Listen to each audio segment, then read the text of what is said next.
वतनों, अजीज हम वतनों, आज मैं आपसे एक निहायत संगीन और दर्दनाक हकीकत बयान करने जा रहा हूं। भारत के साथ जारी जंग में हम पीछे हट रहे हैं।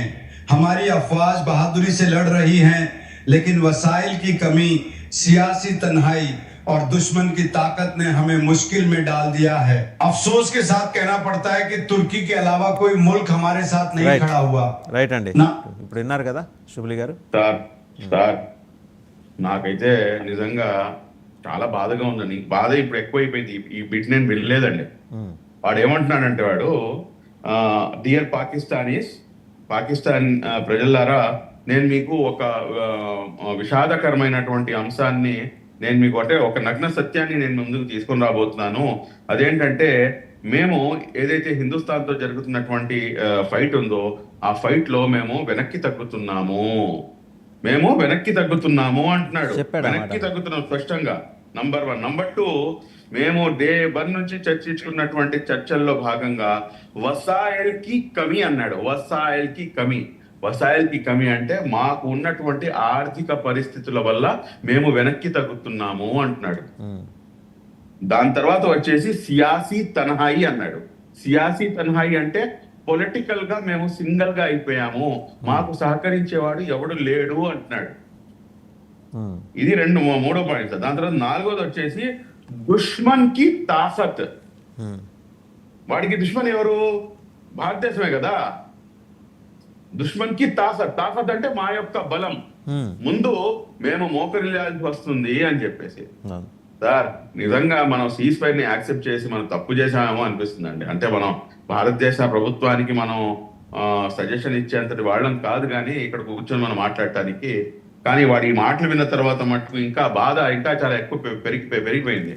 ఎందుకంటే వాడు క్లియర్ కట్ గా వాడి యొక్క ఓటమి ఏ స్థాయిలో ఉందనేది మనం ఏదైతే చర్చించుకున్నామో, ఏదైతే మీడియా ఛానల్స్ మాట్లాడుకున్నామో, ఎవరైతే విశ్లేషకులు కూర్చొని విశ్లేషణ చేశారో వారి యొక్క ఆర్థిక పరిస్థితి గురించి, వారి యొక్క పొలిటికల్ పరిస్థితి గురించి, వారి యొక్క ఏదైతే ఆర్థిక, సామాజిక, రాజకీయ అంశాలు ఉన్నాయో అన్నిటినీ కూడా దానికి అంటే మన శుభ్లి గారు ఒకసారి సాంబశివరావు గారి దగ్గరికి వెళ్ళే ముందు దానికి సింప్లిఫైడ్ వర్షన్ నేను చెప్తాను.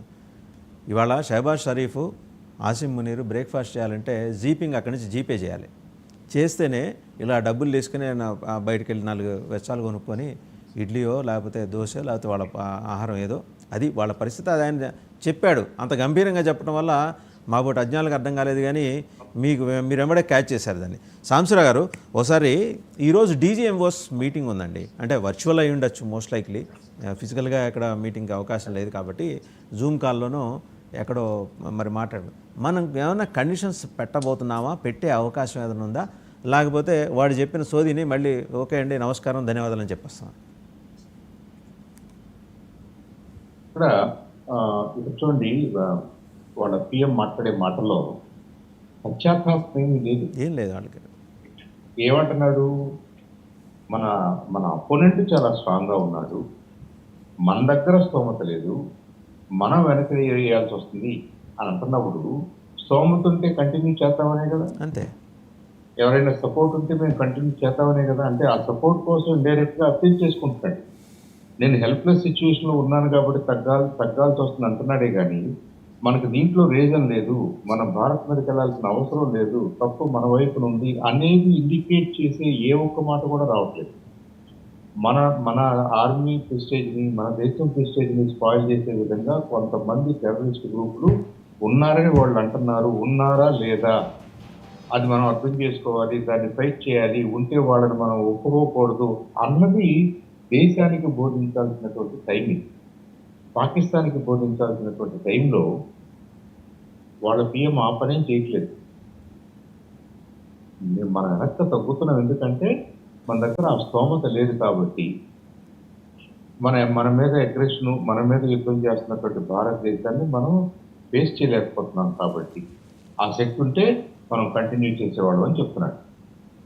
సో అది ఆ బ్యాక్గ్రౌండ్లో ఇవాళ డీజీఎంఓల మీటింగ్స్లో కూడా ఐ థింక్ చాలా స్పెసిఫిక్గా మన రిక్వైర్మెంట్స్ మనం పెడతామని నేను అనుకుంటున్నాను. రిక్వైర్మెంట్స్లో మనం యాక్ట్ ఆఫ్ టెర్రర్ని no longer we will consider as act of terror, అది యాక్ట్ ఆఫ్ వార్ కానీ చూస్తాము అన్నది పొలిటికల్ విల్, మన మిలిటరీ విల్ కాబట్టి డీజీఎంఓ ద్వారా